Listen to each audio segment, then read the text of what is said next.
राजा गई बनो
अगर भाई बोल रहे हो मजा लेना है तो खुल के लीजिए, ठीक है। फिर ये काम जितने लम्हा उठाइए हाथ उठाइए, एक बार बताए जितने लम्हा उठाई जी वो उतने जल्दी ऊपर जाए तरक्की ग्रह में। कितना लोग गिरा इतनी डर बा, अरे कहता हो सिग्नल गिरे देरी नहीं लगता हाँ हई पार्टी तौरी मजबूत बा, यह बात और चिंता लगल बा ना।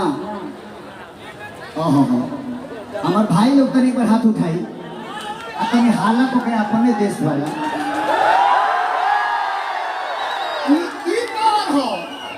जब ये बम चलते हैं ना तब तो लगेगा कि केहू बोल बासुकीनाथ केहू तिरुपति नाथ, हाँ लगेगा कि केहू बोल बम जाता ना जी। जब हई बम चलेला तो सही बात ना जी कि सभे झुमा तब हमें मगन होके